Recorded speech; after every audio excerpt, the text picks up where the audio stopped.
Bismillahirrahmanirrahim. Nawaitu ta'alluma wa ta'lima wa tadhakura wa tadhkira wa naf'a wal intifa'a wal ifadata wal istifadah wal hatha 'ala at-tamassuki bi kitabillahi wa sunnati rasulih wad du'a ila al-huda wad dalalata 'ala al-khair ibtigha'a wajhillah wa mardatih wa qurbih wa thawabih. Lil alamah al-Jamzuri rahimahullahu ta'ala walil barakatil Fatihah. A'udzu billahi minasy syaithanir rajim. Bismillahirrahmanirrahim. Alhamdulillahi rabbil alamin arrahmanir rahim maliki yaumiddin. Iyyaka na'budu wa iyyaka nasta'in ihdinas siratal mustaqim. صراط الذين أنعمت عليهم غير المغضوب عليهم ولا الضالين آمين.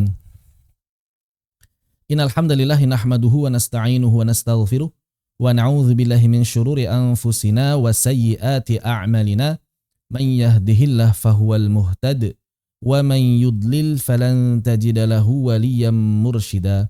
Ashhadu an la ilaha illallah wahdahu la syarika lah wa ashhadu anna Muhammadan abduhu wa rasuluhu alladzi la nabiyya wa la rasula ba'dah. Allahumma anfa'na bima 'allamtana wa 'allimna ma yanfa'una wa zidna 'ilma. Allahumma nawwir qulubana bi nuri hidayatika ma nawartal arda bi nuri syamsika abadan abada bi rahmatika ya arhamar rahimin. Amin. Alhamdulillah, puji dan syukur kehadirat Allah Subhanahu wa taala yang kembali mengumpulkan kita dalam majelis penuh barakah ini. Kemudian salawat teriring salam semoga tetap tercurah limpahkan pada Nabiullah wa Rasulullah Muhammad sallallahu alaihi wasallam, juga pada keluarganya, para sahabat, para tabi'in, atba' tabi'in, hingga semoga sampai pada kita sekalian beserta seluruh kaum muslimin hingga akhir zaman kelak. Amin ya rabbal alamin. Baik, kita masuk pada bagian berikutnya di buku yang edisi revisi kedua atau cetakan ketiga. Ini di halaman 237 kami katakan jenis-jenis mad sebagaimana perkataan Al-Imam Al-Jamzuri. Beliau mengatakan aqsamul mad. Judul kita kali ini adalah aqsamul mad. Aqsamul mad. Aqsam berasal dari qism, artinya bagian atau jenis, gampang ya kalau bahasa Indonesia. Apa itu mad? Jenis mad. Apa itu mad? Maka mad itu sebagaimana disampaikan di sini, kami kutip dari Hidayatul Qari. Secara bahasa mad itu artinya az-ziyadah, tambahan. Az-ziyadah atau membentangkan, bentangan. Madda yamuddu, membentangkan. Begitu. Adapun secara istilah, mad itu bermakna italatu sauti biharfin min hurufil maddi wallin. Maksudnya apa? Memanjangkan suara. Memanjangkan suara. Suara apa? Suara vokal, yaitu huruf mad dan lin. Nah, huruf mad itu disebut juga huruf mad dan lin karena setiap mad itu pasti lin. Atau memanjangkan suara semivokal. Apa semivokal? Huruf lin saja. Jadi mad itu artinya adalah memanjangkan suara. Suara apa? Suara vokal, yaitu suara huruf mad dan lin. Huruf mad dan lin, istilahnya namanya huruf mad dan lin. Atau suara semivokal, huruf lin saja. Karena tidak setiap lin itu mad, tapi dia bisa memanjang suaranya. Begitu. Kemudian lawan dari mad adalah qasar. Ada istilah qasar. Kalau kita berbicara mad, maka kita berbicara lawannya yaitu qasar. Qasar ini ada dua makna. Qasar ini ada dua makna. Yang pertama, bermakna harakat qasirah. Harakah qasirah, harakah pendek. Harakah pendek ini adalah harokat yang kita kenal biasa, ya, fathah, kasrah, dhammah. Itu harokat pendek namanya. Fathah, kasrah, dhammah. Adapun qasr yang dua adalah Al-qasru fil mad. Qasr fil mad.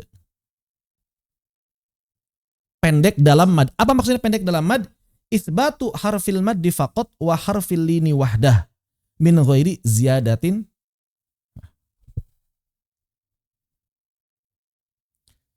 Apa yang dimaksud dengan qasr fil mad? Qasr fil mad artinya adalah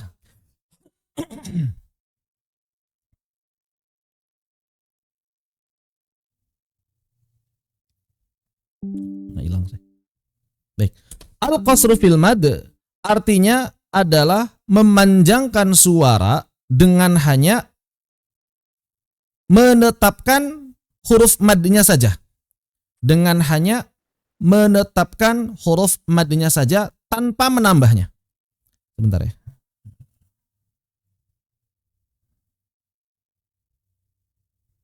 Baik. Jadi begini. Ketika kita berbicara tentang mad, maka mad itu lawannya qasr. Oke. Ini vokal pendek secara umum, harokat ya. Ini vokal panjang. Nah, mad yang bermakna vokal panjang ini terbagi menjadi dua. Mad yang bermakna vokal panjang terbagi menjadi dua. Ada mad yang mad, yaitu vokal panjang yang ditambah lagi panjangnya. Plus. Vokal panjang ini udah plus, kalau ini plus. Begitu. Vokal panjang ditambah lagi panjangnya. Yang kedua, qasr. Apa itu? Vokal panjang yang hanya menetapkan keberadaan huruf madnya saja. Jadi kadar panjangnya itu sebatas huruf madnya saja, tidak lebih dari itu. Itu namanya qasr. Atau kita katakan dua harokat. Berdasarkan perkataan orang-orang zaman sekarang. Kalau mad plus apa? Mad yang dibaca lebih dari dua harokat. Gampangnya begitu. Jadi mad kalau dibaca dua harokat maka kita sebut qasr. Mad kalau dibaca lebih dari dua harokat kita sebut mad. Maka hati-hati, istilah qasr kadang bermakna dua harokat, kadang bermakna vokal pendek satu harokat. Istilah mad kadang bermakna vokal panjang secara umum, kadang bermakna mad yang lebih dari dua harokat. Maka hati-hati. Begitu. Kalau misalnya qasr itu bermakna dua harokat, di sini misalnya gitu ya. Kita lagi ngomongin bab ini nih. Qasr dua harokat. Terus dalam ruang lingkup ini, dalam ruang lingkup yang ini nih, ya, begitu. Saya ubah warnanya. Dalam ruang lingkup yang berwarna hijau, ini kan qasr artinya dua harokat, ya kan? Terus kalau kita pengen nyebut satu harokat, istilahnya apa? Kan dua harokat di sini disebutnya qasr. Kalau lebih dari dua harokat disebutnya mad. Terus kalau pengen nyebut satu harokat di dalam ruang lingkup yang vokal panjang, itu apa? Maka satu harokat dalam ruang lingkup ini disebut dengan ikhtilas. Jadi hati-hati. Kalau kita baca kitab, kalau kita baca buku tajwid, di sana sedang membicarakan vokal panjang, sedang membicarakan mad. Kemudian ada kalimat ini dibaca ikhtilas, harus teliti. Ikhtilasnya bermakna satu harokat atau kurang dari satu harokat. Biasanya ketika kita masuk dalam pembicaraan mengenai vokal panjang, maka ikhtilasnya bermakna satu harokat, bukan setengah atau sebagian harokat. Ini penting. Karena ada sebagian orang yang mengira ikhtilas itu pasti kurang dari satu harokat. Tidak. Kalau kita sedang membicarakan vokal panjang, maka ikhtilas bermakna satu harokat. Begitu. Atau tanpa mad. Baik. Ini berkaitan dengan definisi dan istilah-istilah. Seperti itu. Kemudian, berapa yang disebut dengan kadar panjang mad? Tadi disampaikan katanya, kalau qasr itu dua harokat. Qasr dalam istilah vokal panjang, qasr itu bermakna dua harokat. Pertanyaannya, satu harokat itu berapa? Maka satu harokat sama dengan mengucapkan satu huruf hijaiyah. Ini menurut para ulama sedemikian. Berarti kalau kita ingin membaca ba dua harokat, ini kan dua harokat. Satu huruf ba, satu huruf alif. maka panjangnya akan sama dengan mengucapkan baba. Ba, ba, baba, ba, baba, ba, baba, sama panjangnya. Ba, baba. Ini yang disebut dengan dua harokat atau bahasa lainnya satu alif karena alifnya ada satu. Jadi istilah dua harokat disebut juga satu alif, disebut juga qasar. Ya, qasar dua harokat satu alif itu satu makna. Hampir tidak ada perbedaan pendapat dalam bab ini. Karena dua harokat itu sesuai dengan tabiat kebiasaan orang-orang Arab ketika berbicara. Dua harokat atau satu alif atau apa tadi? Qasar. Ini sesuai dengan tabiat orang-orang Arab ketika berbicara sehari-hari. Misal, mereka memanggil ya Musa, ngomong biasa sehari-hari. Ya Musa, ya itulah dua harokat. Ya dua harokat, mu dua harokat, sa dua harokat. Ya Musa, ya Khalid, kaifa haluk, assalamualaikum. Itulah kebiasaan orang Arab. Hampir tidak ditemukan orang Arab mengucapkan misalnya assalamualaikum kecuali ada sebab menekankan sesuatu kah, ya kan? Atau lagi marah, ya Musa. Tapi kalau nggak ada sebab normal, itulah dua harokat. Oleh karena itu, mad yang selalu dibaca dua harokat, yang kita kenal dengan istilah mad asli, nanti akan kita bahas, disebut juga mad tabi'i. Kenapa? Karena cara bacanya harokatnya sesuai dengan tabiat orang-orang Arab ketika berbicara sehari-hari. Jadi mudah diidentifikasi. Begitu. Lalu bagaimana dengan mad yang lebih dari dua harokat? Ada yang 3, ada yang 4, ada yang 5, ada yang 6. Nah, di sini baru mahalul khilaf. Para ulama beda pendapat cara ngitungnya. Karena istilah yang berkenaan dengan angka sendiri para ulama beda pendapat. Kita zaman sekarang lebih sering mengistilahkan 3 harokat, 4 harokat, 5 harokat, 6 harokat begitu ya. Kalau zaman dulu para ulama menggambarkan itu 1 alif, 2 alif, 3 alif, sampai 7 alif paling banyak. Kalau di kitab-kitab ulama zaman dulu. Ibnu Jazari juga menggunakan. Kadang-kadang juga tidak menggunakan angka. Pakainya istilah saja. Imam Ibnu Jazari mengatakan mad itu ada bertingkat-tingkat. Yang pertama adalah isba, kata beliau. Ya. Tsumma dunahu, kemudian di bawah isba, di sini enggak disebutin namanya. Tsumma tawassut, kemudian pertengahan. Kata Ibnu Jazari, tsumma dunahu, kemudian di bawahnya lagi. Wala dunahu ilal qasar, dan tidak di bawahnya lagi kecuali qasar. Nah, Ibnu Jazari membagi mad seperti ini.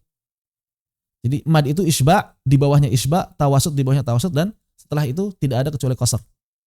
Para ulama kemudian mengistilahkan di antara qasar dan tawasud fuwaikul qasar. Fuwaikul qasar. Bisa dunat tawasud, di bawah tawasud, boleh juga disebut fuwaikul qasar, di atas tawasud, di atas qasar sedikit. Di sini bisa disebut dunal isba mengikuti bahasa Ibnu Jazari, atau disebut fuwaikut tawasud. Artinya bukan dengan angka begitu. Sehingga ketika kita ingin menentukan durasi yang di atas qasar, kan kalau qasar gampang, tabi'i, lihat saja kebiasaan orang-orang Arab. Tapi ketika kita ingin melihat durasi yang lain, maka di sini para ulama berbeda pendapat, minimal pada 2 pendapat.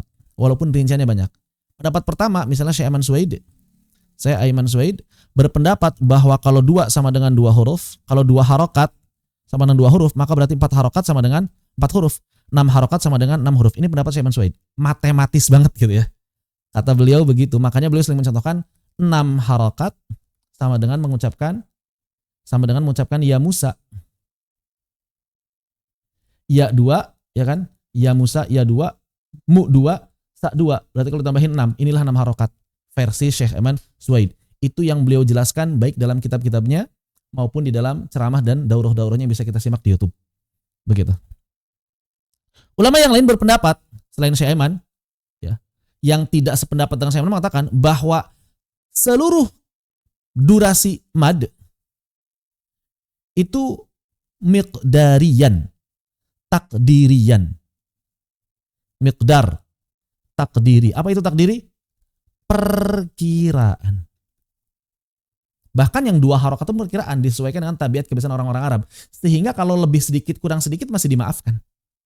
Makanya durasi mad itu disebutnya miqdar, kadar.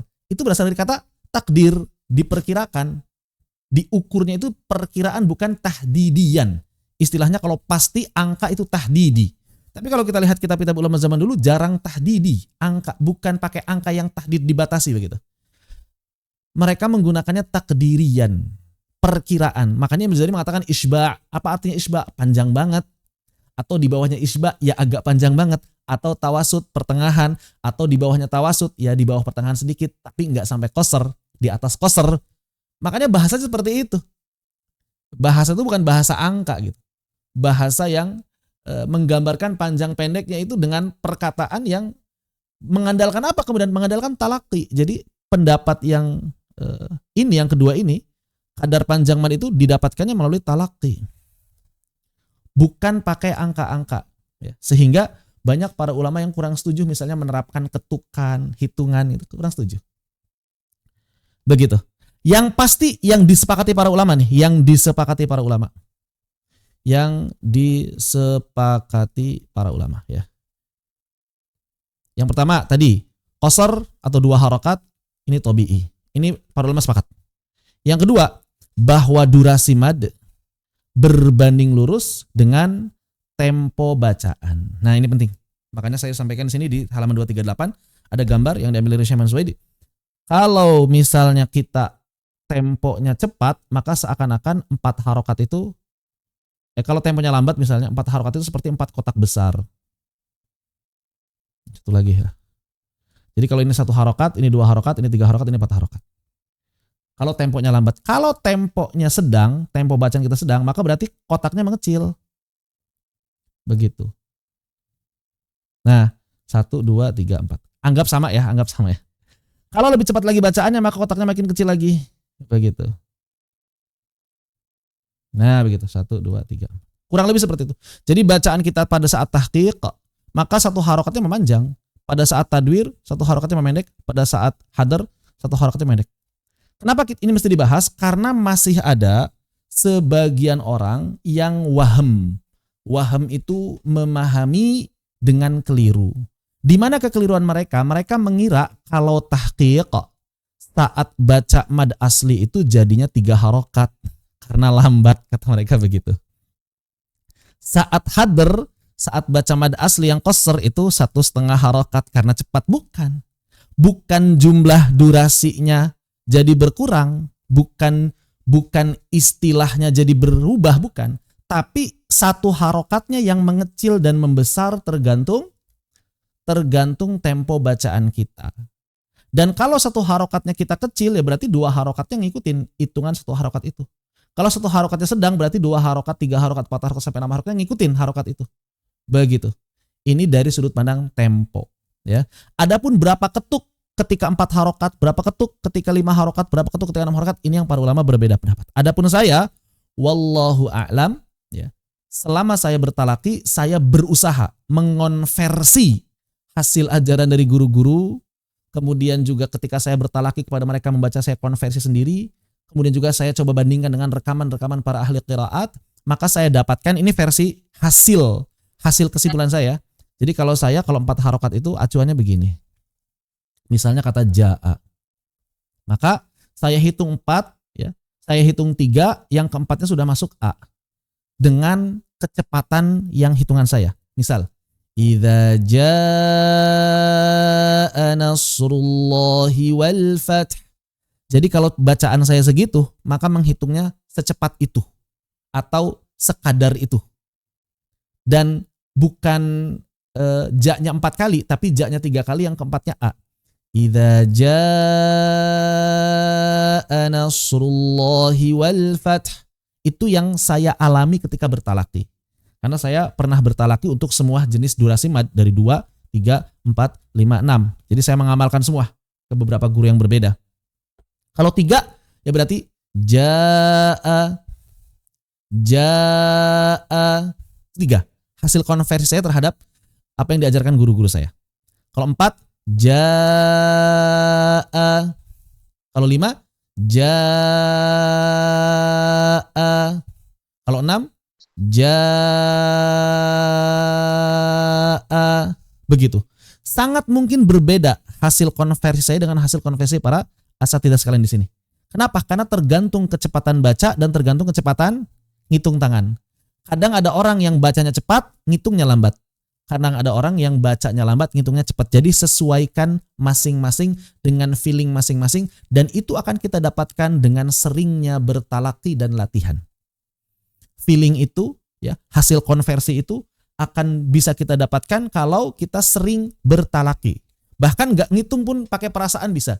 Idza jaa nasrullahi wal fath. Kalau kurang-kurang dikit, lebih-lebih dikit masih dimaafkan insyaallah oleh guru-guru kita pun. Begitu. Wallahu a'lam bissawab. Baik. Kemudian kita masuk ke bait yang ke-35. Mad di dalam Al-Qur'an. Al-Imam Al-Jamzuri mengatakan wal maddu asliyun wa far'iyun lahu wa sammi awwalan tabi'iyyan wahu. Maka di sini disampaikan oleh Al-Imam Al-Jamzuri mengenai aqsam, pembagian jenis-jenis mad. Jadi kalau kita berbicara mengenai pembagian jenis mad, jenis-jenis mad, maka kita berbicara mengenai mad yang ada sebab dan mad yang tidak ada sebab. Begitu. Al-Imam Al-Jamzuri mengatakan wal maddu asliyun wa far'iyun lahu, dan jenis mad cuma dua. Ada asli, ada far'i. Dilihat dari jenisnya, mad terbagi menjadi dua. Mad asli atau dikenal dengan istilah tabi'i. Kenapa dikenal dengan istilah tabi'i? Karena cara bacanya selalu dua harokat, mengikuti tabiat kebiasaan orang-orang Arab ketika berbicara. Dan yang kedua adalah mad far'i. Dalam syair tersebut, An-Nadhim memberikan penjelasan pada kita bahwa asalnya seluruh mad asli itu yang tidak memiliki sebab adalah mad asli. Asal semua mad. Berarti asal semua mad itu dibaca berapa? Dibaca dua harokat, qasar. Sampai kapan? Sampai ada sebab yang membuat dia berubah. Kadarnya bertambah lebih dari dua harokat. Begitu. Ya, seperti itu. Beliau mengatakan, mala tawaqufun lahu ala sabab wala bidunihil hurufu tujtalab. Apa itu mad asli? Wahuwa mala tawaqufun lahu ala sabab. Yaitu mad yang tidak ada sebabnya. Cuma mengandalkan keberadaan huruf madnya saja. Setelah huruf madnya itu nggak ada apa-apa begitu. Wala bidunihil hurufu tujtalab, dan juga tidak ada huruf yang membuat dia harus dibaca lebih dari dua harakat. Maka mad asli, mad tabi'i adalah asal dari segala jenis mad yang ada. Begitu. Bal ayyu harfin ghairi hamzin aw sukun ja' ba'da madin fat tabi'iyya yakun. Kalau misalnya ada mad tabi'i, enggak ketemu hamzah, enggak ketemu sukun, maka dia tetap menjadi tabi'i asli, jangan dibaca lebih dari dua harakat. Maka semua mad yang ada di akhir kalimat, semua mad yang berada di akhir kalimat itu asli semuanya. Mau orang nyebutnya mad badal, mau orang nyebutnya mad iwad, dia mad asli. Selama tidak bertemu sukun, selama tidak bertemu hamzah. Kalau misalnya ja saat waqaf, ya ini ketemu hamzah dan sukun sekaligus bahkan. Maksudnya di akhir yang tidak bertemu hamzah atau sukun, misalnya seperti kata ad-duha. Wad-duha, ada fathah ketemu alif, alifnya alif bengkok, alif yang berbentuk seperti ya. Setelah alif ada huruf tidak ada huruf apa-apa, tidak ada sukun. Maka ini mad asli tabi'i dua harakat, jangan dibaca lebih. Wadduha wallaili idza saja, termasuk yang di akhir-akhir ayat yang lain. Afwaja, madnya dua harokat. Setelah madnya ada apa? Enggak ada apa-apa. Ingat suara dalam tajwid. Tapi kan setelah itu ada ayat, bukan? Suaranya ada atau tidak? Ketika wakaf kan enggak ketemu suara apa-apa. Dalam tajwid yang hitung adalah suaranya. Afwaja, beda misalnya dengan nisa'a. Berarti setelah mad ada a, ada suara a. Nisa'a. Atau alma, ada suara hamzah, a, dan sukun. Atau ar-rahim, ada suara sukun di akhir. Begitu ya. Itu bukan mad asli. Kalau ada suara hamzah Kalau ada suara sukun setelah huruf mad, maka itu bukan mad asli lagi, melainkan sudah bertemu sebab yang dikenal dengan istilah mad far'i. Adapun mad yang tidak bertemu sebab, tidak ada sukun setelahnya, tidak ada hamzah setelahnya, maka dia disebut dengan mad asli tabi'i, selalu dibaca 2 harakat, tidak lebih tidak kurang. Kecuali kalau lebih-lebihnya lebih-lebih dikit dan kurangnya kurang-kurang dikit. Begitu ya. Baik. Beliau mengatakan wal akharul far'iyyu mauqufun ala sabab ka hamzin au sukunim musjala. Adapun mad far'i adalah mad yang tergantung pada sebab. Maksudnya apa? Kalau nggak ada sebab dia tabi'i. Kapan dia berubah menjadi far'i? Kalau ada sebab. Apa sebabnya? 2, minimal sukun dan hamzah. Sebetulnya ada tambahan yang lainnya. Jadi kalau kita berbicara mengenai mad yang ada sebab atau diistilahkan dengan mad far'i, maka sebabnya itu ada 2 secara umum, lafzi dan ma'nawi. Cuma di sini nggak disebutin di Tuhfatul Atfal. Kita bisa lihat di kitab-kitab yang lain. Nah, yang tadi sukun dan hamzah itu sebab lafzi. Sebab lafzi ada 2, ada sebab sukun dan ada sebab hamzah. Adapun yang maknawi cuma 1 sebabnya, lil mubalaghah. Nanti jenis madnya ada yang lain. Begitu. Ini adalah mad far'i, mad yang keberadaannya tergantung pada sebab. Jadi, saya ulangi sekali lagi bahwa seluruh jenis mad yang tidak bertemu dengan sebab apapun, hanya ada huruf mad atau linnya saja, maka itu namanya mad asli tabi'i, selalu dibaca 2 harakat. Adapun ketika sebuah mad asli bertemu dengan sebab, mau sebabnya sebab lafzi, berupa sukunkah, berupa hamzahkah, ataupun sebabnya ma'nawi, lil mubalaghah yang nanti akan kita jelaskan kemudian, baru dia berubah menjadi mad far'i. Ketika dia berubah menjadi mad far'i, maka nanti ada ketentuan aturan batasan yang disebut dengan hukum mad. Apa itu hukum mad? Hukum mad adalah aturan yang mengatur apakah mad itu bisa dibaca lebih dari 2 harokat atau tidak, dan kalau bisa dibaca lebih dari 2 harokat, berapa ketentuan harokatnya. Itulah hukum-hukum mad yang nanti akan kita bahas setelah bab ini. Begitu. Mudah-mudahan dapat dipahami dengan baik. Adapun apabila kita rinci, misalnya kita rinci nih berdasarkan penamaan ya ulama-ulama zaman sekarang, maka ulama zaman sekarang membagi mad itu kan menjadi 2, ada asli, ada far'i. Kemudian mereka mengatakan, nah yang asli ini ada beberapa jenis mad yang lain dia dihukumi mad asli. Contohnya apa? Mad badal, mad iwad, ada lagi mad silah, qasirah ya. Nah ini mad-mad yang kayak bukan mad asli, tapi ternyata mereka selalu dibaca 2 harokat. Kecuali mad badal. Ini ya, mad badal di dalam riwayat yang lain itu dibaca lebih dari 2 harokat. Begitu. Ada lagi yang nambahin mad tamkin, ada lagi yang nambahin mad alifat, itu sebetulnya mad asli semuanya. Pokoknya semua mad yang tidak bertemu hamzah atau sukun mad asli. Orang nyebut namanya apapun itu pokoknya mad asli begitu. Tabi'i selalu dibaca 2 harokat. Kalau mad far'i misalnya yang sebabnya hamzah, ada mad muttasil ya. Ada mad munfasil. Ada mad yang sebabnya sukun. Misalnya ada mad arid li sukun. Ada mad lin arid. Ada mad lazim. Nah, ini adalah mad asli dan far'i. Kemudian ada mad lil mubalaghah tadi. Lil mubalaghah. Yang ini pun ada beda-beda. Misalnya mad lin, ada lin arid, ada lin mahmuz, ada lin lazim. Kemudian lazim, ada lazim kilmi mukhaffaf, kilmi musaqqal.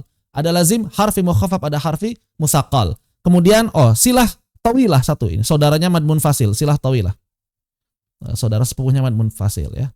Kemudian lil mubalaghah ada mad tabri'ah, ada mad ta'zim. Begitu. Kalau dirinci lebih jauh. Begitu. Wallahu taala alam. Baik, pembagian dan jenis-jenis mad. Apakah ada yang ingin didiskusikan? Dipersilakan apabila ada yang ingin didiskusikan.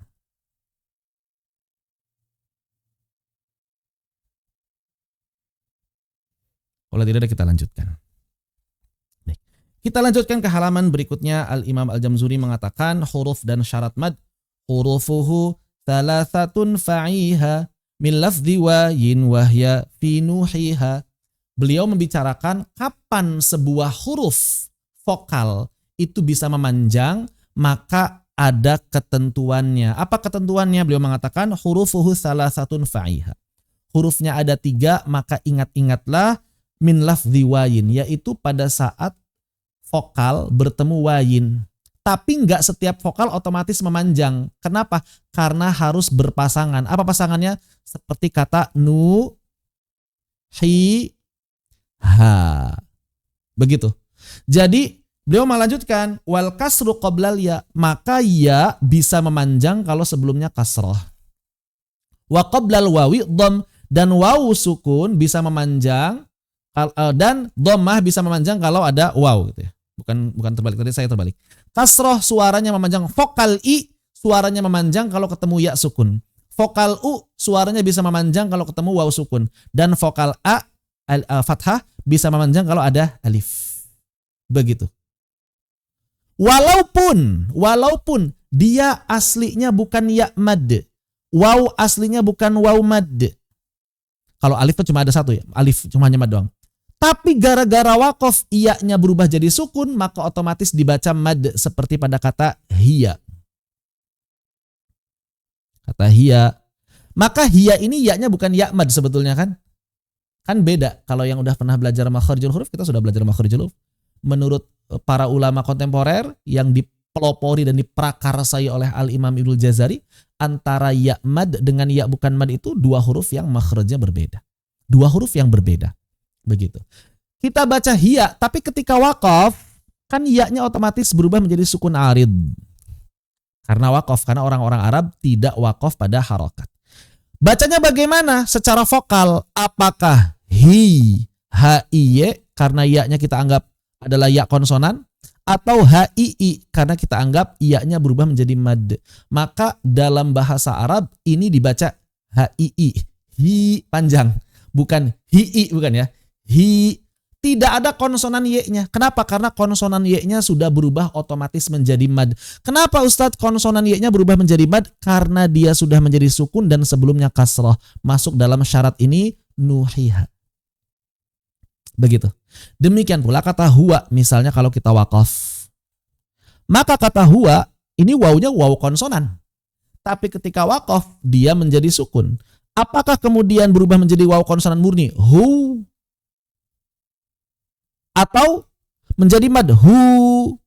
Maka secara vokal orang-orang Arab tidak membaca konsonan kalau ada waw sukun sebelumnya dhammah, melainkan otomatis langsung diubah menjadi mad menjadi hu. Lain halnya kalau ya-nya itu tasydid. Kalau ya-nya itu tasydid, nabi an-nabi, maka dia konsonan murni. An-nabi. Begitu. Bukan an-nabi, bukan. Tidak menjadi vokal. Harus kembali ke konsonan murni karena bertasydid. Demikian pula misalnya kata adu, kalau waw bertasydid, aduun. Maka ini kalau waqaf berubah jadi sukun arid, tapi wawnya tidak berubah menjadi mad. Kenapa? Karena tasydid. Maka dia tetap dalam keadaan konsonan murni, adu. Adu. Begitu. Kalau alif ya alif menjelas lah. Pokoknya kalau sebelumnya fathah otomatis jadi mad. Kalau sebelumnya kasrah atau dhammah maka dia tidak ada. Tidak ada suaranya. Alif kalau sebelumnya kasrah enggak ada suaranya. Memangnya ada Ustaz? Kalimat dalam Al-Qur'an yang alif sebelumnya kasrah ada. Kata mi'ah misalnya. Mi'atun. Maka ini alif enggak ada fungsinya apa-apa nih. Alif itu tidak akan berfungsi apa-apa kalau sebelumnya kasrah atau sebelumnya dhammah. Kalau yang sebelumnya dhammah misalnya adallula dalam riwayat yang lain, tapi riwayat kita enggak ada. Begitu misalnya, ya. Seperti itu. Ini adalah berkaitan dengan huruf mad dan syarat-syaratnya. Jadi, kapan sebuah vokal bisa memanjang? Saat bertemu dengan pasangannya masing-masing. Vokal kasrah pasangannya adalah ya sukun, baik aslinya ya mad atau bukan. Dhammah pasangannya adalah waw sukun, baik dia aslinya waw mad atau bukan. Sedangkan fathah aslinya pasangannya adalah alif, dan alif hanya berfungsi sebagai mad, tidak berfungsi sebagai konsonan. Kalau ada suara konsonan, yang bentuknya adalah alif, sebetulnya dia adalah suara konsonan hamzah. Begitu. Ini adalah vokal yang memanjang. Berikutnya, Al-Imam Al-Jamzuri juga mengatakan bahwa selain vokal, ada huruf lain yang bisa memanjang. Huruf apa itu? Huruf semivokal. Yang orang-orang Arab kenal dengan istilah lin. Orang-orang Arab zaman dulu bilangnya lin. Semivokal. Beliau mengatakan, walinu min hal ya wawawun sukina inin fitahun qabla kullin u'lina. Dan huruf lin itu juga bisa menjadi mad. Suaranya bisa memanjang. Kapan suara lin disebut lin? Yaitu ketika ya sukun atau waw sukun sebelumnya fathah. Suara diftong kalau dalam bahasa Indonesia ya. Ai atau au. Maka suara ai konsonan, suara ya konsonan, dan suara au konsonan itu bisa memanjang. Tapi ada syaratnya. Tidak setiap lin itu memanjang. Pertanyaannya, kapan lin bisa memanjang? Sama dengan mad tadi. Mad bisa memanjang gara-gara apa? Gara-gara hamzah dan sukun. Maka lin, suara lin ini bisa memanjang kalau bertemu hamzah,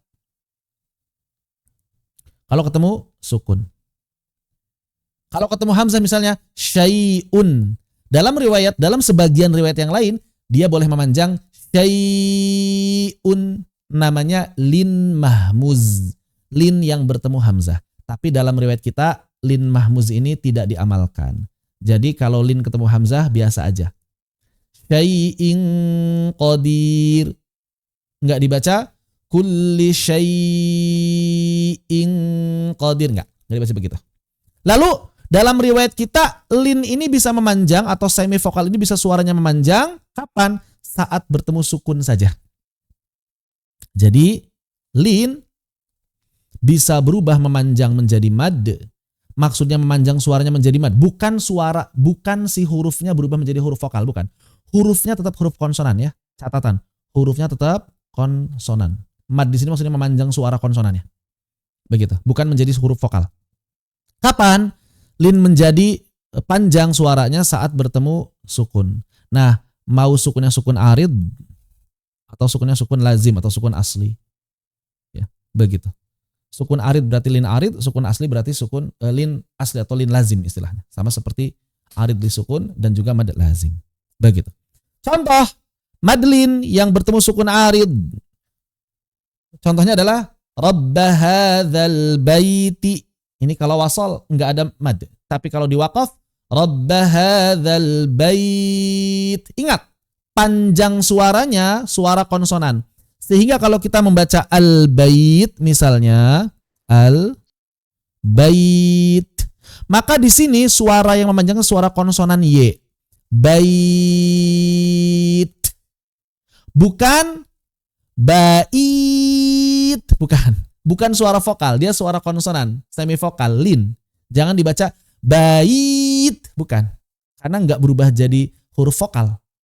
Maksudnya berubah jadi mad itu durasinya memanjang saja. Durasi apa yang memanjangnya? Durasi konsonannya. Rabba hadzal bait. Jadi kalau dalam bahasa Indonesia secara suara digambarkan seperti ini. Rabba hadzal bait. Termasuk al-yaum, bukan yaum, tapi al-yaum. Yaum. Begitu. Kenapa? Karena yang memanjangnya suara konsonan. Karena yang memanjangnya suara konsonan bukan suara vokal. Begitu. Ustadz, kenapa waw dan ya yang disebut lin hanya apabila sebelumnya fathah saja? Karena kalau waw sukun dan ya sukun sebelumnya kasrah tidak menjadi mad. Demikian pula kalau sebelumnya tidak menjadi lin, dia menjadi mad. Demikian pula kalau sebelumnya dhammah. Dhammah ketemu waw sukun jadi mad, tadi sudah kita bahas. Ya kasrah ketemu ya sukun jadi mad, tadi sudah kita bahas. Lalu bagaimana kalau dhammah ketemu ya? Itu pun jadi mad. Memangnya ada dhammah ketemu ya? Ada. tapi tidak diamalkan karena otomatis diubah suaranya menjadi suara mad. Contohnya muiqinun. Ini dalam bahasa Arab muiqinun aslinya pakai ya. Muiqinun. Tapi berat bagi orang-orang Arab mengucapkan domah bertemu ya sehingga ya-nya tidak diucapkan konsonan melainkan diubah menjadi huruf vokal yang sesuai dengan harokat domah. Apa itu? Menjadi waw, muqinun. Begitu. Ini dalam ilmu shorof ada dibahas bab ibdal. Bagaimana kasroh kalau ketemu waw? Sama, diubah juga. Kasroh kalau ketemu waw diubah juga. Contohnya kata miwzan. Dari kata wazn kan, timbangan. Miwzan. Maka orang-orang Arab merasa berat mengucapkan kasroh ketemu waw yang konsonan. Oleh karena itu waw yang konsonan diubah menjadi mad. Dan madnya yang sesuai dengan harokat yang berada sebelumnya. Apa itu huruf madnya? Iya, maka diubah. Yang asalnya miwzan menjadi mizan. Ini vokal. Berarti waw dan ya konsonan yang bisa memanjang hanya dapat terjadi kalau sebelumnya fathah saja. Makanya dalam bab lin kita dibatasi dengan waw sukun, ya sukun sebelumnya fathah. Karena hanya dalam keadaan itu saja waw dan ya konsonan bisa dibaca mad, bisa dibaca memanjang. Kalau sebelumnya kasroh, kalau sebelumnya domah, maka bukan lebur ya, maka diibdal, diubah menjadi vokal murni, bukan lagi konsonan.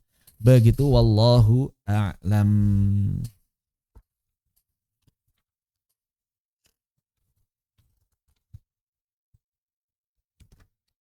Selesai kalau matan sebetulnya, cuma ada beberapa penjelasan tambahan. Matannya selesai untuk jenis-jenis mad, tapi ada beberapa penjelasan tambahan. Baik. Kita lanjutkan. Maka di sini saya akan merinci persoalan mad tabi'i. Kenapa? Karena tadi disampaikan ada beberapa jenis mad tabi'i yang memang sudah terlanjur disebut namanya oleh para ulama dalam buku-buku dan kadang-kadang suka ditanyakan oleh sebagian orang. Jadi sebetulnya mad tabi'i sendiri itu terbagi menjadi dua secara umum, secara garis besar. Apa itu? Mad tabi'i kilmi dan mad tabi'i harfi. Ya. Mad tabi'i ada berapa secara umum? Ada dua. Mad tabi'i kilmi dan mad tabi'i harfi. Ingat mad tabi'i itu apa? Mad asli yang tidak bertemu sebab. Mad yang tidak bertemu sebab ini dapat terjadi pada sebuah kata, makanya disebut kilmi. Dapat terjadi pada huruf yang diucapkan nama-namanya. Di mana Ustadz adanya? Di huruf muqatta'ah. Ada di sana beberapa mad yang tabi'i. Nah, mad tabi'i yang berada di dalam huruf muqatta'ah, fawatihus suwar seperti Toha, Yasin, Kaf, Ha, Ya, Ain, Shad, itu mad asli yang ada di sana disebutnya mad tabi'i atau mad asli harfi. Dikenal juga dengan nama yang lain mad alifat karena ketemu alif semuanya. Begitu. Dan rincian mad tabi'i harfi nanti akan kita bahas dalam bab mad lazim dan huruf muqatta'ah karena supaya nyambung bahasannya bareng-bareng di sana. Berarti sekarang kita hanya akan membahas mad tabi'i atau mad asli yang terdapat pada kata saja di luar huruf-huruf muqatta'ah. Baik. Mad tabi'i kilmi. Mad tabi'i kilmi, mad tabi'i kilmi itu terbagi lagi. Tabi'i kilmi itu terbagi lagi menjadi dua. Apa? Yang pertama yang madnya tertulis dirosem, dan yang kedua yang madnya tidak tertulis dirosem. Mau tertulis mau tidak tertulis, selama suaranya ada mad maka dia mad. Contohnya mad yang tertulis yunadunak. Yunadunak. Mana huruf madnya? Di sini ada alifnya, jelas tertulis rosemnya.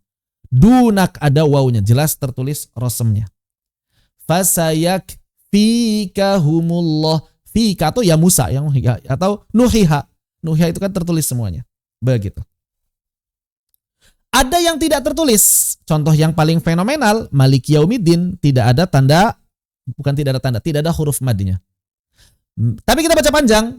Maliki Yaumiddin. Suka ada yang protes. Ustadz, tapi kan ada fathah berdiri. Itu kan tanda madha. fathah berdiri atau alif kecil ini bukan huruf, dia tanda baca. Yang kita bahas di sini tertulis atau tidak tertulis adalah hurufnya atau istilahnya rosemnya. Yang kita bahas rosemnya. Ada mad yang ada rosemnya, ada mad yang tidak ada rosemnya. Adapun fathah, kasroh, dhammah, alif kecil, waw kecil, ya kecil, kasroh berdiri, dhammah terbalik dalam mushaf Indonesia, itu namanya dobato.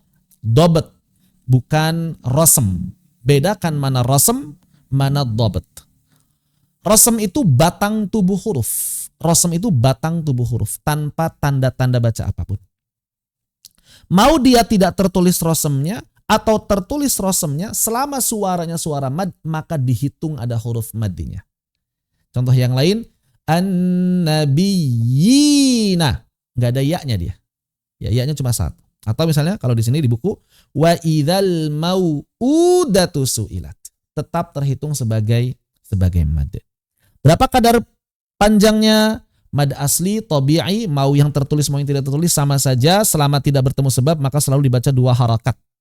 Selalu dibaca 2 harakat sesuai dengan tabiat orang-orang Arab. Kemudian hati-hati, ada huruf mad yang tidak dibaca mad. Ada tulisannya malah nggak dibaca. Kalau tadi ada mad tabi'i kilmi yang tidak ada tulisan madnya, tidak ada huruf madnya tapi dibaca mad. Nah sekarang ada. Hurufnya ada tapi suaranya nggak ada. Contohnya apa? Contohnya kalimat ulaik. Gini ya tulisannya. Ulaik. Nah, begini.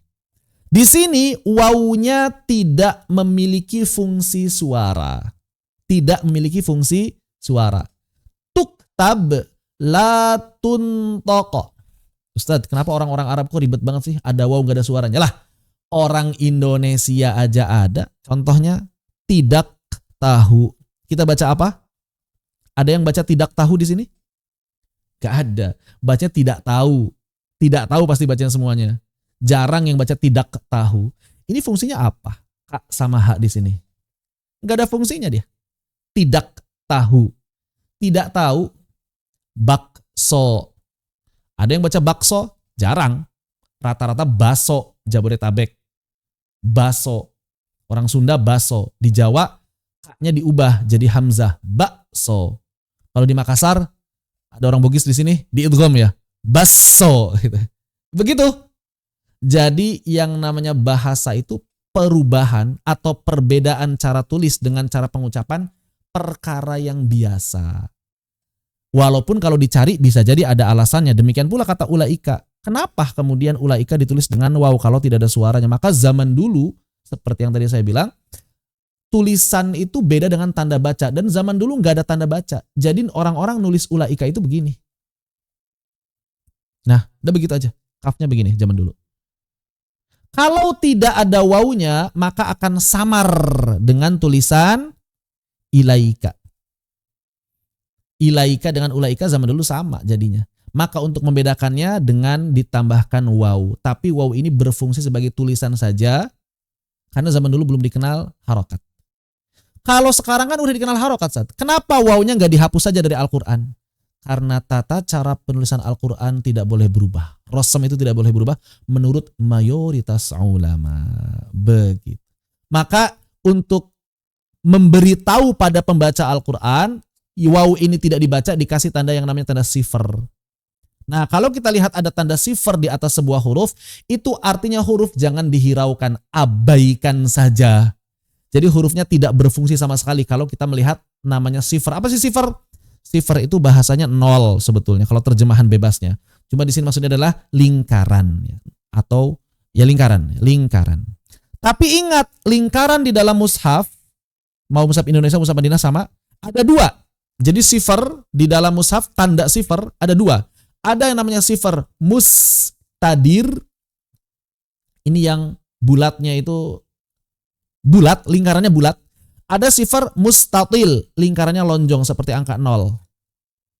Apa bedanya? Kalau ada tanda baca mustadir, maka ini huruf gugur selamanya. Tidak dianggap selamanya. Gugur, hurufnya benar-benar gak dianggap selamanya. Kalau yang mustatil ini, hanya gugur saat wasol.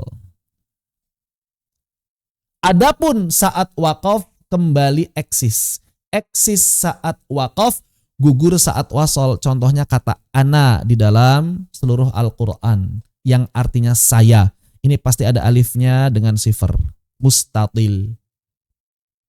Wala ana abidum ma'abadtum. Enggak dibaca panjang. Gugur saat wasol. Alifnya gugur saat wasol. Wala ana abid. Ya, begitu. Tapi kalau waqaf, wala ana. Kenapa satu orang Arab? Kalau waqaf dipanjangin, kalau wasol enggak dipanjangin. Sebetulnya sama-sama orang Indonesia. Ya. Contoh, saya tidak tahu. Saya tidak tahu. Ada madnya di sini? Enggak ada. Saya tidak tahu.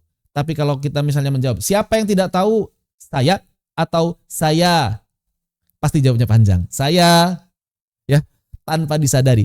Berarti orang Indonesia menggugurkan mad saat wasol dan menetapkan mad saat waqaf. Siapa yang tidak tahu? Saya. Panjang, saya. Enggak ada yang jawab, saya. Satu harokat, enggak ada.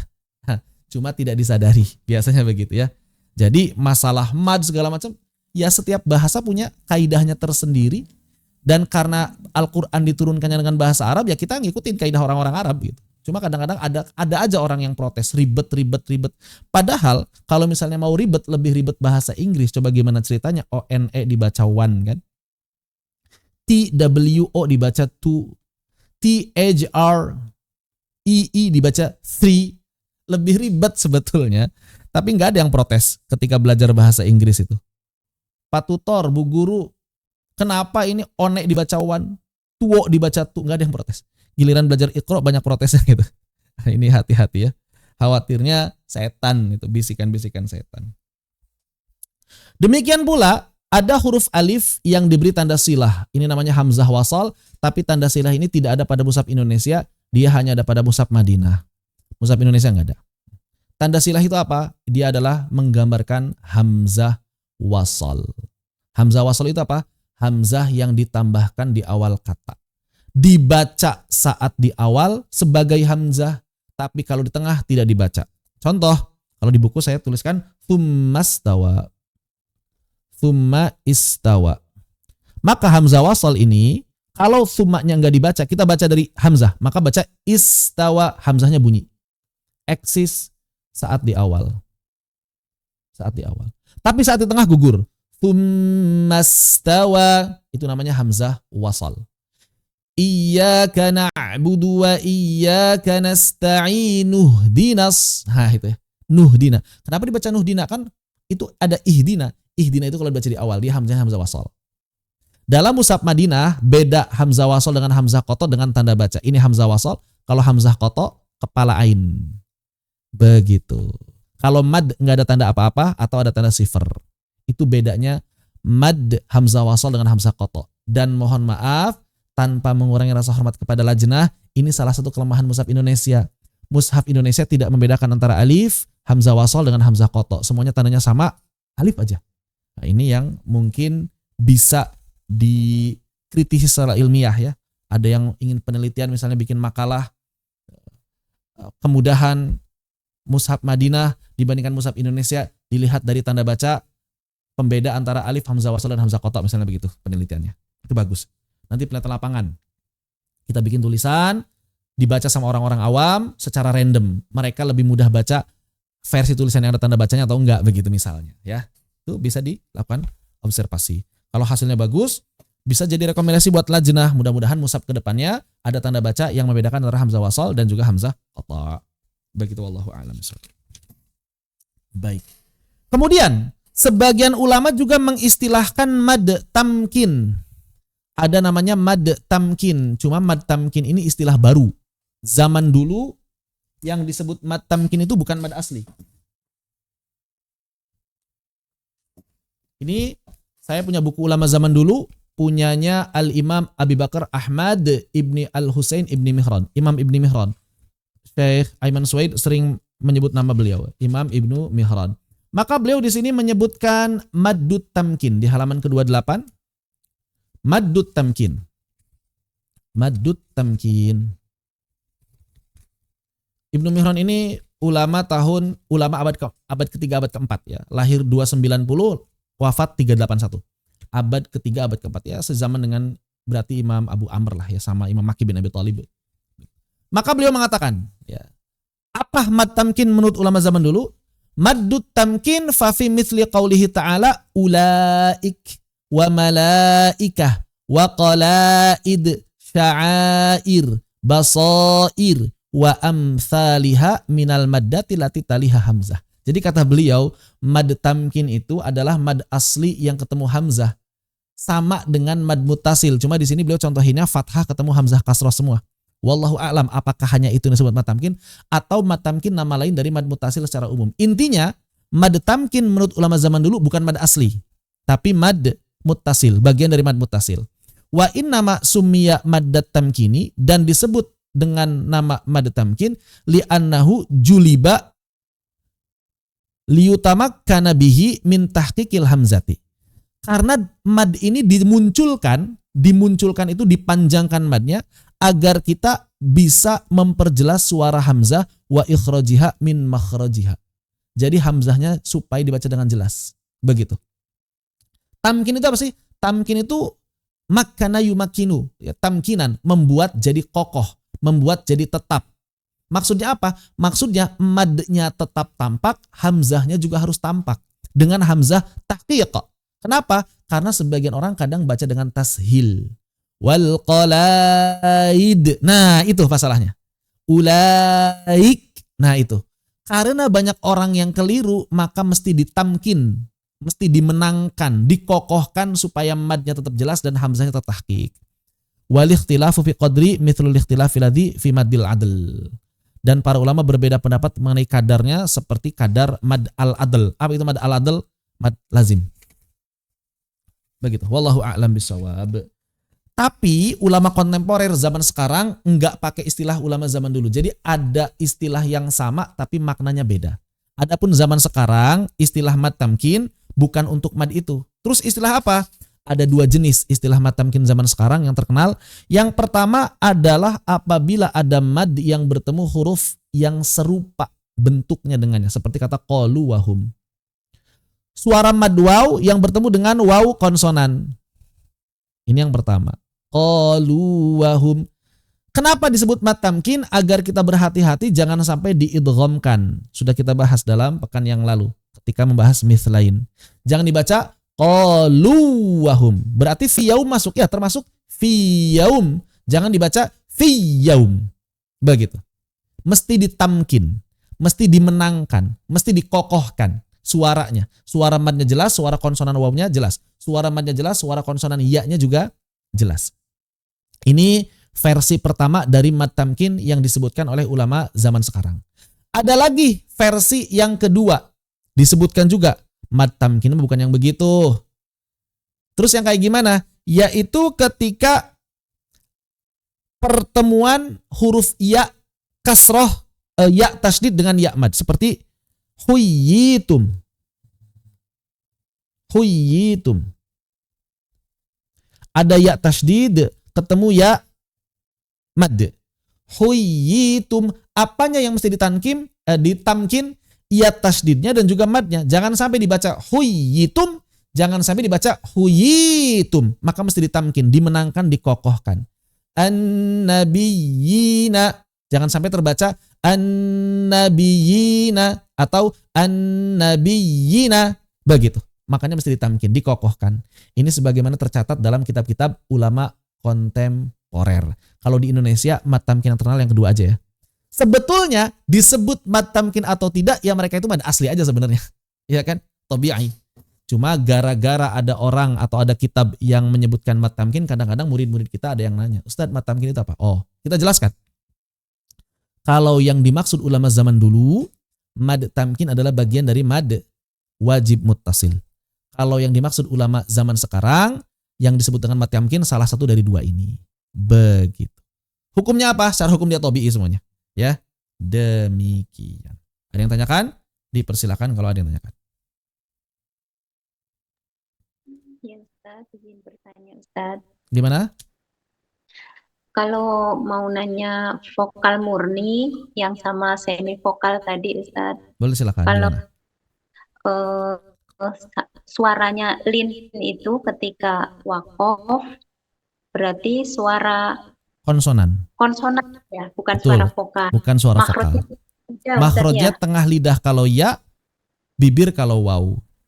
Oh gitu Ustadz. Jadi bacanya bukan i, kalau jauh i gitu, kalau eh, tengah Lin, berarti ya gitu ya. ai. Bukan ya ya. Ai, suaranya ai. Iya, Betul. maksudnya suara Konsonan ye. Betul. Betul gitu sekali. ya. Iya. Ya Ustadz, ya. Syukron Ustadz, Afwan, jazakallah afwan. khair. Barakallah. Wa jazakumullah khair wa barakallah fik. Karena masih banyak orang yang keliru bacanya. Bait. Itu tidak tepat ya. Khauf. Yaum. Tidak tepat. Karena dia bukan vokal. Dia lin. Lin itu konsonan. Begitu. Demikian pula mad asli yang lain. Apa itu mad iwad?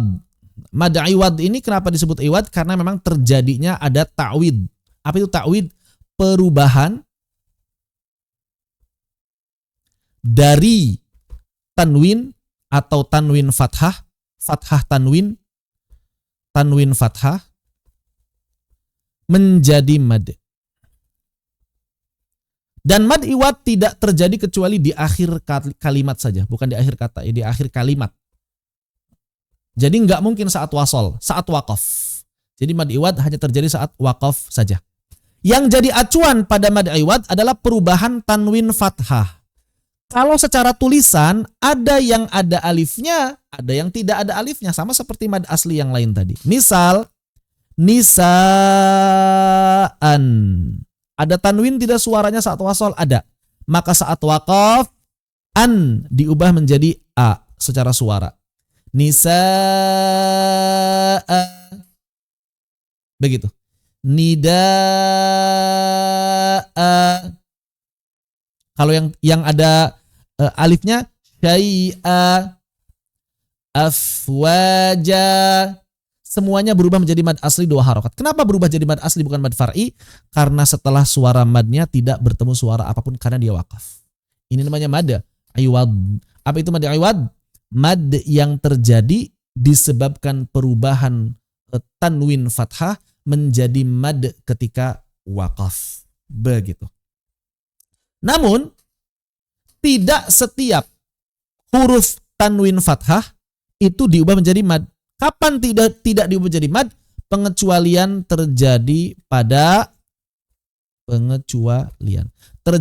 tak marbutoh.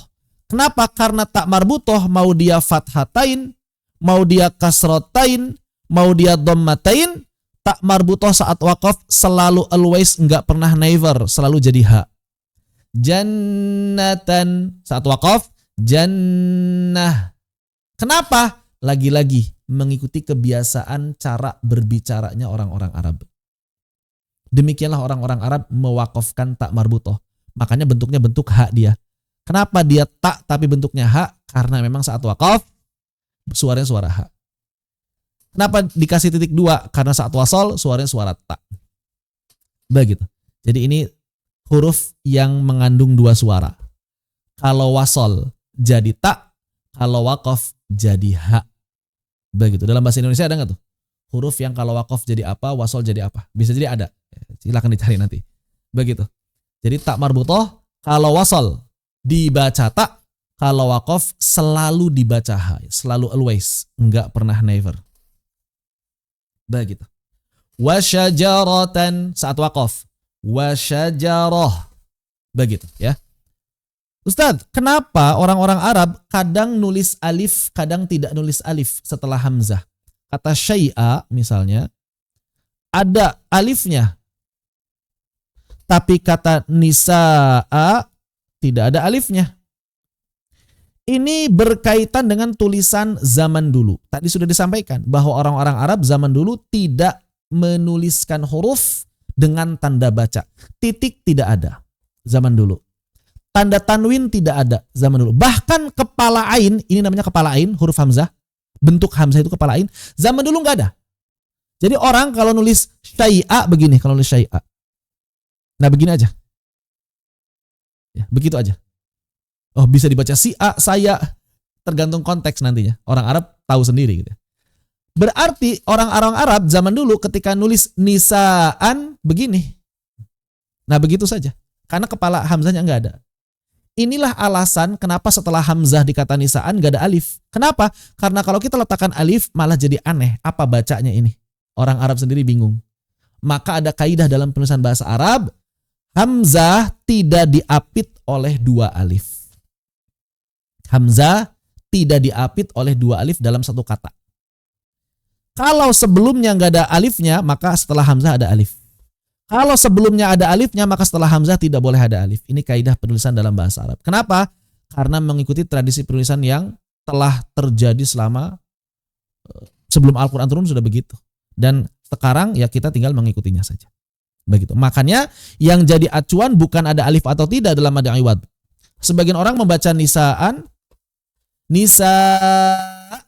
alasannya apa? Nggak ada alif, Ustaz. Bukan. Dalam tradisi bahasa Arab yang jadi acuan bukan alifnya tapi suara tanwinnya. Kenapa kalau kasrotain, kalau domatain jadi sukun? Karena demikianlah cara berbicaranya orang-orang Arab. Orang-orang Arab tidak mengubah menjadi mad. Kenapa ini diubah jadi mad? Untuk membedakan i'rab. Dan untuk membedakan beberapa hal cukup satu yang diubah. Ya kan? Begitu. Untuk membedakan i'rab. Demikian. Wallahu a'lam bissawab. Seperti itu. Khair. Ada yang tanyakan? Maddul iwad. Jadi apa mad iwad? Mad yang terjadi disebabkan perubahan tanwin fathah menjadi mad saat waqaf. Jadi nggak ada mad iwad ketika wasal, nggak ada. Karena kalau wasal jadi tanwin otomatis. Begitu. Berikutnya termasuk mad yang hukumnya asli adalah mad silah. Cuma silahnya silah sugro atau silah qasirah kalau orang Indonesia lebih kenalnya, sama saja. Ya, beda istilah doang, maksudnya sama. Apa itu mad silah? Mad silah itu mad yang terdapat pada 3 tempat. Yang pertama adalah pada hak kinayah atau hak domir. Nanti akan kita bahas satu demi satu. Yang kedua adalah pada hak hadhihi. Mana hadhihi? Nah, yang kedua, hak yang di belakang. Haknya hadhihi. Dan yang tiga pada mim jamak. Cuma mim jamak ini dalam riwayat Hafs tidak ada kecuali pada beberapa kalimat saja yang bercambung dengan nomor. Nanti kita bahas satu-satu. Baik. Mim jamak kita bahas belakangan. Nomor 1, nomor 2 kita bahas bareng. Kenapa bareng? Karena hukumnya sama. Sama-sama hak suaranya pun. Jadi apa itu hak kinayah? Hak kinayah artinya adalah hak domir ghaib mufrad mudzakkar.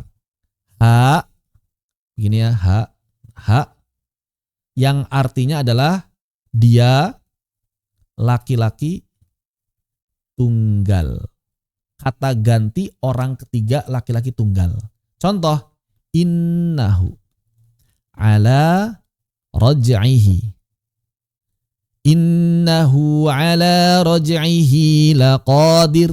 Maka setiap kita melihat hu atau hi, karena bentuknya dalam kalimat bisa hu bisa hi, enggak ada ha, enggak ada. Hu dan hi saja. Ini mesti dibaca mad, 2 harakat. Afan, innahu pakai waw kecil, raj'ihi pakai ya kecil. Innahu ala raj'ihi laqadir. Demikian pula hadhihi misalnya. Hadhihi dibaca panjang juga. Sama dia. Hukum dan kedudukannya sama. Tapi ada syarat. Tidak setiap hak domir atau hak hadhihi dibaca dengan mad. Apa syaratnya yang pertama? Ya haknya bukan selain hak domir. Haknya mesti hak domir atau hak ismul isyarah.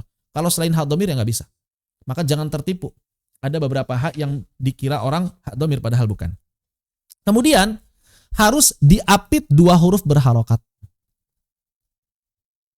Sebelumnya harus berharokat, setelahnya harus berharokat. Dalam riwayat Hafs begitu. Kalau minhu, maka sebelumnya sukun, haknya nggak jadi mad. Fihi, sebelumnya sukun, nggak bisa jadi mad. Ilaihi, nggak bisa jadi mad. Begitu. Harus diapit 2 huruf berharokat. Kecuali pada surah Al-Furqan. Ayat ke-69 pada kalimat fihi muhana. Dia panjang. Kalau ada yang bertanya, kenapa panjang? Jawabannya murni riwayah. Murni riwayah. Kalau ada yang bertanya, apa hikmahnya Ustaz? dari tafsir misalnya, maka sebagian ahli tafsir mengatakan panjangnya mad di sini atau bertambahnya huruf mad di situ yang sebetulnya secara kaidah enggak ada mad karena lil mubalaghah. Lil mubalaghah. Jadi mad ini lil mubalaghah.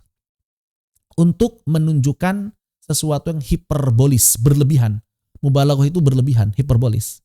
Makanya kalimatnya kan wa yakhlud fihi muhana, dan mereka benar-benar kekal di dalamnya. Begitu. Jadi ada penegasan, ya. Jadi benar-benar kekalnya itu. Fihi muhana. Adapun di tempat yang lain tidak ada. Kecuali kalau baca dengan riwayat atau qiraat yang lain, itu beda aturan. Ini aturan dalam hafs jalur asy-Syatibiyah. Kemudian pengecualian yang berikutnya adalah yardohu lakum. Ini justru diapit oleh dua huruf berharokat. Yardohu lakum.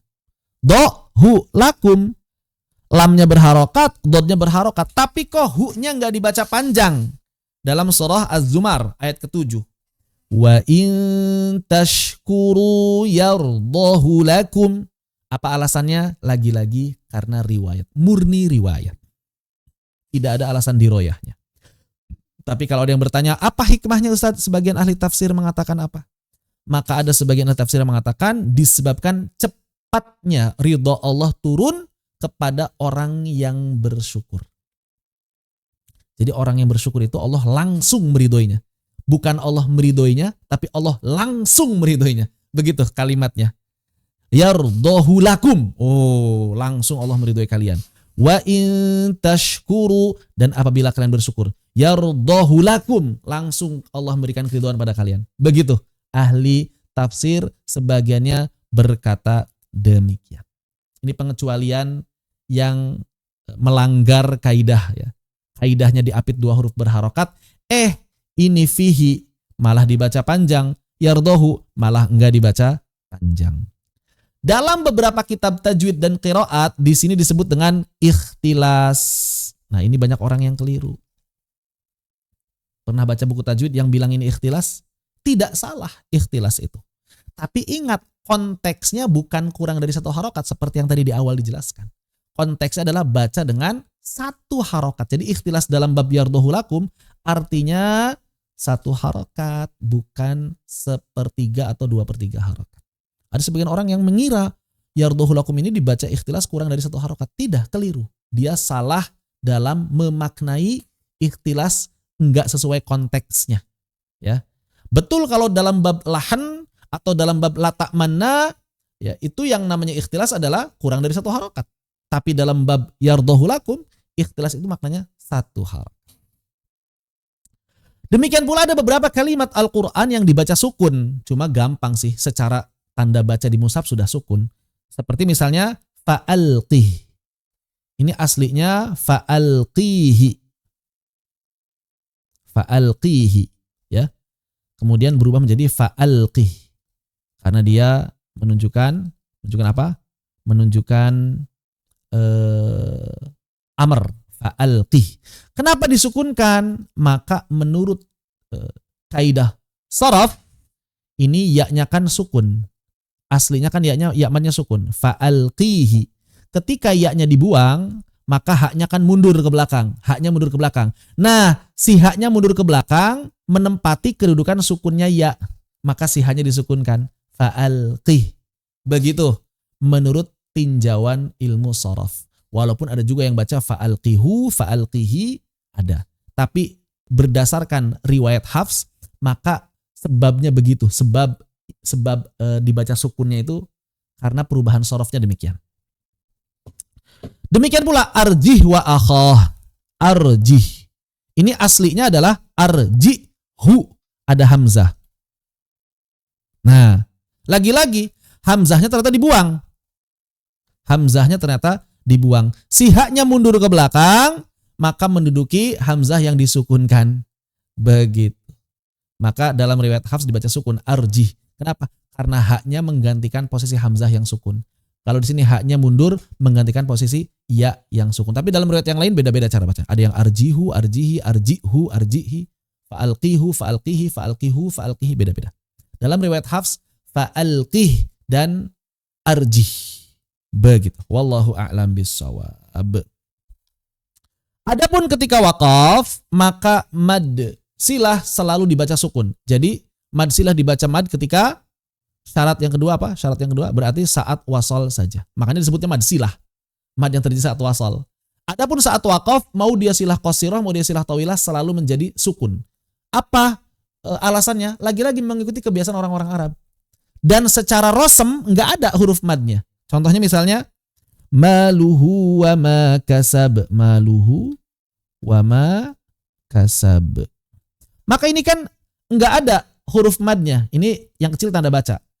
Dan yang namanya mushaf, hukum asalnya dibaca sebagaimana rosem. Berarti kalau kita wakaf, maluh. Kenapa? Karena rosemnya nggak ada wawunya. Begitu. Malahu akhladah. Walaupun panjang ketika wasol. Tapi ketika wakaf tetap maluh. Begitu. Malah ya. Malah bukan malu. Malahu. Malah. Pokoknya mad silah saat wakaf selalu jadi sukun. Kenapa? Karena mengikuti keaslian tulisan rosemnya yang tidak memiliki huruf mad. Adapun saat wasol dibaca mad, kenapa? Kenapa kemudian kalau wasol dibaca mad? Maka ada dua sebab. Sebab yang pertama adalah sebab lughah, sebab bahasa ya, untuk menyamakan atau untuk menyeimbangi domir apa namanya? Domir mu'annath. Kalau perempuan kan ha. Itu panjang, begitu kan? Sedangkan laki-laki hu, masa hu pendek? Padahal atau hi pendek, padahal laki-laki itu pemimpin bagi para perempuan ya. Arijal qawwamuna 'alan nisa, maka dipanjangkan untuk menyetarakan sama-sama mad. Sebagian ahli lughah berpendapat seperti itu. Tapi Allah ini alasan asli atau alasan anekdot saja ya.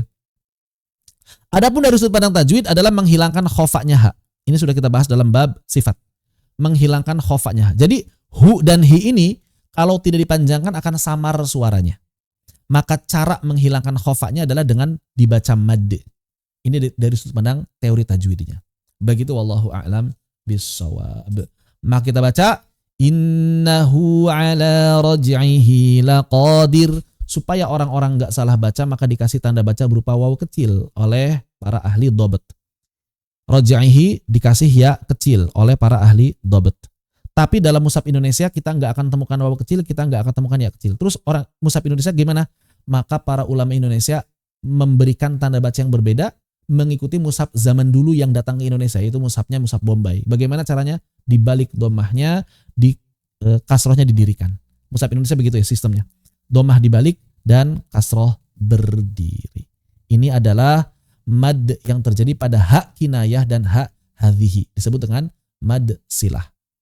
Atau lebih spesifiknya mad silah sughra. Kenapa mad silah sughra? Karena selalu dibaca dua harokat saat wasal, tidak dibaca lebih. Kecuali nanti kalau bertemu hamzah, itu masuk sama hukumnya dengan mad jaiz munfasil. Adapun saat waqaf, selalu dibaca sukun. Begitu. Membedakan i'rab gimana? Tentang mad iwad, tanwin fathah. Maksudnya membedakan i'rab gimana? Tadi kenapa disebut membedakan i'rab? Jadi kalau misalnya kita waqaf, misalnya gitu ya, kita pengen ngomong fi jannatin. Fi jannatin. Dengan kalimat udkhulul kalimat apa misalnya? Lahu jannatun misalnya. Lahu jannatun. Kalau yang ra'aitulah. Misalnya dalam bahasa Arab. Ra'aitu jannatan. Ra'aitu jannatan. Sebetulnya enaknya belajar bahasa Arab ya. Ini bahasa Arab. Oh, kalau jannah nggak bisa. Jangan-jangan yang jannah. Afwan. Ini jadi hak semua. Ya, orang Arab nggak membaca ini. Misalnya khairin. Dengan khairan. Begitu kan? Kalau wakafnya sama, nanti kalau wakafnya sama antara khairan dan khairan, sama-sama baca khair, maka nanti yang dengar itu akan samar apakah asalnya khairin atau khairan. Begitu misalnya. Contoh sederhananya begitu. Dorobahu dalam bahasa Arab nih. Dorobahu toliban dengan dorobahu tolibun. Itu beda artinya.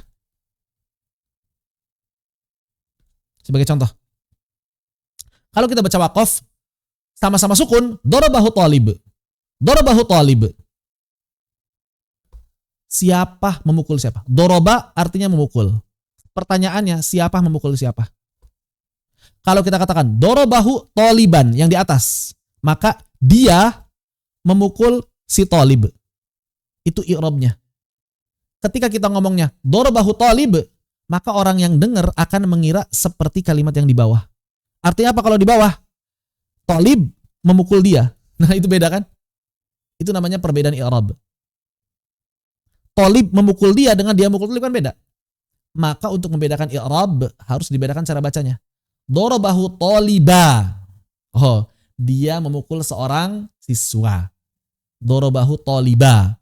Tapi kalau kita bilangnya dorobahu talib, seorang siswa memukulnya. Nah, bukan, maksudnya yang mukul dia, bukan siswa. Nah, berarti harus taliba supaya jelas. Yang memukul dia, bukan siswa tadi, maka harus taliba, harus dibaca fathah. Kalau dibaca sukun dua-duanya, samar maknanya. Ini maksud dari membedakan i'rab dengan mengubah mad menjadi mad iwad. Kenapa ini nggak jadi tolibu? Yang nggak penting, karena sudah dibedakan dengan ba, begitu kan. Nggak usah diubah dua-duanya. Ketika kita ingin membedakan dua hal, cukup satu yang dikasih tanda, nggak pasti dua-duanya. Begitu. Wallahu a'lam bishawab. Demikian. Lebih detail, silahkan belajar bahasa Arab, belajar saraf ya bahasa Arab. Kalau di Mukri ada ustadz yang ahli saraf, Ustadz Ari Wibowo. Silahkan ikuti kelas saraf beliau.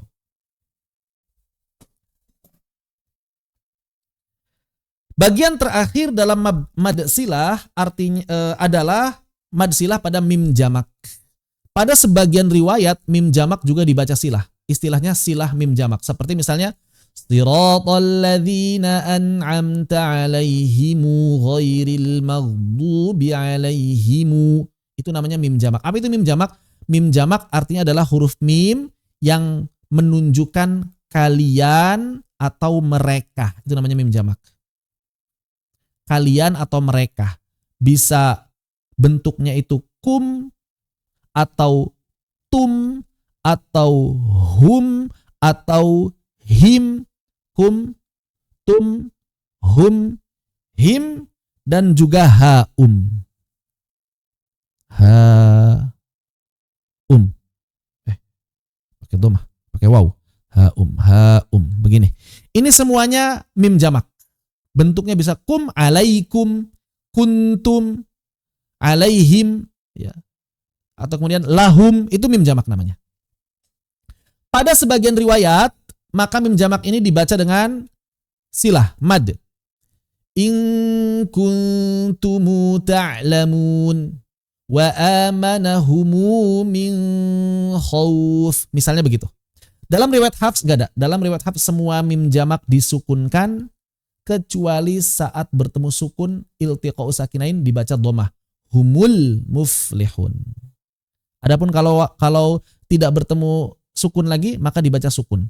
Siratal ladzina an'amta 'alaihim ghairil maghdubi 'alaihim walad. Enggak dibaca 'alaihimu.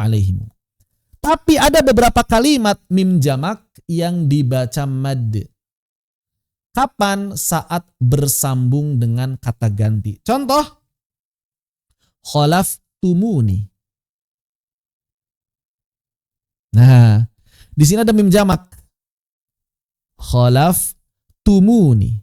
Karena bersambung dengan domir, maka ada wawunya. Begitu. Dan ini kita insya Allah nggak akan salah, karena bentuknya sama persis dengan mad asli. Wawunya pun sudah ada dalam rosem. Jadi wawunya ada rosemnya. Khalaftumuni anul zimukumuha. Di sini contoh yang lain. Wa idza sa'altumuhun. Wawunya sudah ada di sana. Jadi ini kategorinya mad silah atau mad asli. Kalau sudah jadi begini, ya bisa disebut mad silah, melihat mim jamaknya. Bisa disebut mad asli, melihat rosem wawunya yang memang sudah muncul di dalam tulisan mushaf. Begitu.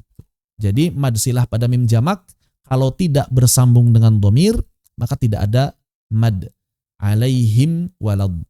Begitu. Kalau tidak ada rosemnya, tidak ada mad. Ya, kalau mim jamak dalam riwayat Imam Hafs. Kecuali dalam riwayat yang lain, misalnya bacaan ahlu Madinah dan ahlu Mekah, sebagian ahlu Madinah dan ahlu Mekah.